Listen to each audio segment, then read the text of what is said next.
എല്ലാ കൂട്ടുകാർക്കും നല്ലൊരു രാത്രി ആശംസിച്ചുകൊണ്ട് മാമ്പഴത്തിന്റെ പുതിയ വീഡിയോയിലേക്ക് സ്വാഗതം. ആദ്യമായിട്ട് കാണുന്നവരാണെങ്കിൽ ചാനൽ ഇഷ്ടപ്പെട്ട ഒന്ന് സബ്സ്ക്രൈബ് ചെയ്യണേ. അതോടൊപ്പം തന്നെ കണ്ടുകൊണ്ടിരിക്കുന്ന എല്ലാവരുടെ സപ്പോർട്ടിലായിരിക്കും തുടർന്നും പ്രതീക്ഷിച്ചുകൊണ്ട് നമുക്ക് നേരെ ഗൗതമിന്റെ അളകനന്ദിയിലേക്ക് നാളത്തെ പ്രൊമോ വിശേഷത്തിലേക്ക് പോയാലോ. നാളത്തെ പ്രൊമോ വിശേഷത്തിൽ കാണിച്ചിരിക്കുന്ന അത്ര നല്ല കാര്യങ്ങളല്ല. പിങ്കിയുടെ സ്വഭാവം അറിയാലോ.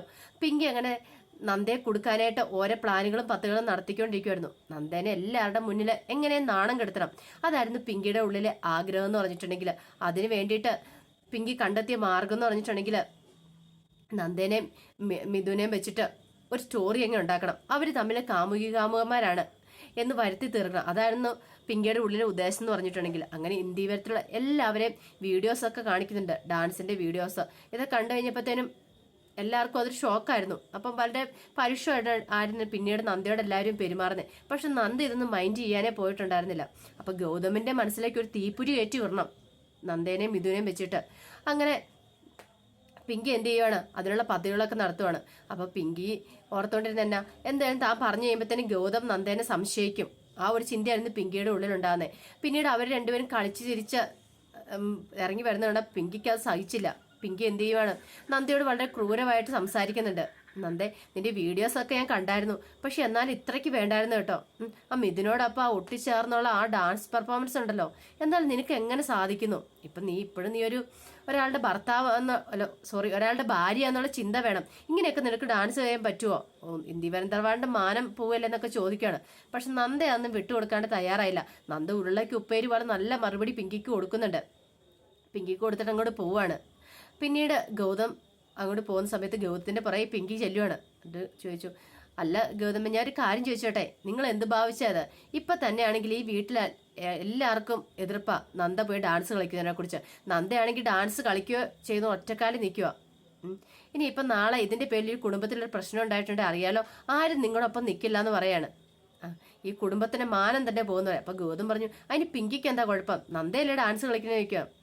ഇതൊക്കെ ഇപ്പൊ പറയും, പക്ഷെ ഒരു കുടുംബജീവിതം നിനക്ക് വലുത്, ഈ ഡാൻസ് ഒന്നും വലുത് അറിയാലോ. മിഥുനുമായിട്ട് എന്തെങ്കിലും ഒരു പ്രശ്നം ഉണ്ടായിട്ടുണ്ടെങ്കിൽ നാളെ നാണക്കേട് ഇന്ദീവരം കുടുംബത്തിനും ഗൗതത്തിനോ. ഗൗതം വലിയൊരു പദവിയിലിരിക്കുന്ന ആ ഒരു ചിന്ത എപ്പോഴും വേണമെന്ന് പറയാണ്. നാളെ ആൾക്കാരൊക്കെ കളിയാക്കിയിട്ടുണ്ടെ അറിയാലോ. ഇന്ന് തന്നെയാണ് കോളേജിൽ കുറെ സംഭവവാസങ്ങളൊക്കെ നടന്നെന്ന് ഞാൻ അറിഞ്ഞു. ഇനി കൂടുതൽ ഞാനൊന്നും പറയേണ്ടതില്ലല്ലോ. ഇങ്ങനെ നന്ദയെ ഇങ്ങനെ കയർ ഉരുവിട്ടുണ്ടെങ്കിൽ അവസാനം ഇനിയിപ്പോൾ ഗൗതത്തിന്റെ കണ്ണീര് തന്നെയായിരിക്കും വരാൻ പോകുന്നു പറയാണ്. ഗൗതത്തിന് മനസ്സിലായി പിങ്കി എഴുതിയിൽ എണ്ണ ഒഴിക്കാൻ വന്നിരിക്കുമെന്ന്. ഗൗതം പറഞ്ഞു, അത് ഓർത്ത് പിങ്കി വിഷമിക്കണ്ട കേട്ടോ, നന്ദയുടെ കാര്യം ഞാൻ നോക്കിക്കോളാം, എനിക്കറിയാം നന്ദയോട് പറയാനായിട്ട് എന്നൊക്കെ പിങ്കിയോട് നല്ല വാക്കുകളൊക്കെ പറഞ്ഞിട്ടാണ് ഗൗതം അങ്ങോട്ട് പോകുന്നത്. പക്ഷെ അത് ഗൗതത്തിന്റെ ഉള്ളിൽ വല്ലാത്തൊരു വിഷമമായിപ്പോയി.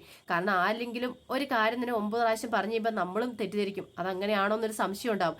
അതുപോലെ തന്നെ ഗൗതത്തിനും ഉണ്ടായി, നന്ദയെക്കുറിച്ച് സംശയം ഉണ്ടാകുന്നുണ്ട്. ഇനി ഇവരെല്ലാം പറഞ്ഞ പോലെ മിഥുനുമായിട്ട് എന്തെങ്കിലും കാണുമോ? പിന്നീട് ഗൗതം ചിന്തിക്കും, അങ്ങനെയൊന്നും ഇല്ലാന്ന് ചിന്തിക്കും. എന്നാലും ഗൗതത്തിന്റെ ഉള്ളിൽ ഒരു പൊസസീവ്നെസ് ഉണ്ടാവുന്നുണ്ട്. പിന്നീട് കാണിക്കുന്ന പറഞ്ഞിട്ടുണ്ടെങ്കിൽ നന്ദയുടെ വീട്ടിലേക്ക് മിഥുൻ വരുന്നുണ്ട്. അപ്പൊ ഡാൻസ് പ്രാക്ടീസ് കുറച്ചുകൂടെ ഉണ്ടായിരുന്നു. അപ്പൊ അതിന് വേണ്ടിയിട്ട് ഇന്ദീവരത്തിലേക്ക് വരുന്നുണ്ട്. ഇന്ദീവരത്തിലേക്ക് വന്നതിന് ശേഷം മിഥുനെ എല്ലാവർക്കും പരിചയപ്പെടുത്തുകയൊക്കെ ചെയ്യുവാണ് നന്ദ. അങ്ങനെ നന്ദ പരിചയപ്പെടുത്തിയതിന് ശേഷം അവരിങ്ങനെ സംസാരിച്ചുകൊണ്ടിരിക്കുന്ന സമയത്ത് പെട്ടെന്ന് നന്ദയുടെ കണ്ണിനകത്ത് ഒരു കരട് എന്തോ പോയി. ഇങ്ങനെ കരട് പോയി കഴിഞ്ഞാൽ നന്ദ ഇങ്ങനെ പെട്ടെന്ന് ഇങ്ങനെ കണ്ണ് കുടയുവാണ്. പക്ഷെ പോയില്ല.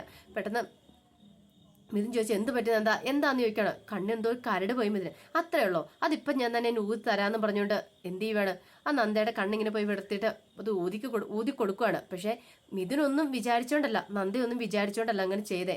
പക്ഷെ ഈ സമയത്താണ് ഗൗതം അങ്ങോട്ട് വരുന്നത്. ഗൗതം കണ്ടു നന്ദയുടെ കണ്ണിലേക്ക്. പക്ഷെ ഗൗതം തെറ്റിദ്ധരിച്ചത്. ഗൗതം എന്ത് ചെയ്യാണ്, ഒന്നും മിണ്ടാതെ കുറച്ച് സമയം നോക്കി നിന്നിട്ട് ഒന്നും മിണ്ടാതെ അങ്ങോട്ട് പോവാണ്. ഇതൊന്നും പക്ഷെ നന്ദയോ മിഥുനോ അറിഞ്ഞ കാര്യമേ അല്ലായിരുന്നു.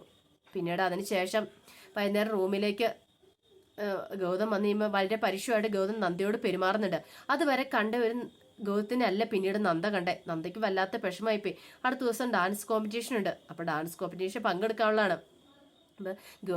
ഗൗതത്തിന്റെ ഈ സംസാരം കാരണം നന്ദ വളരെയധികം വേദന സഹിക്കുന്നുണ്ട്. അവസാനം തന്റെ വിഷമങ്ങളെല്ലാം ചെന്ന് പറയുന്ന അച്ഛന്റെ ഫോട്ടോയ്ക്ക് മുന്നിൽ നിന്നാണ്. അച്ഛനോട് പറയാണ്.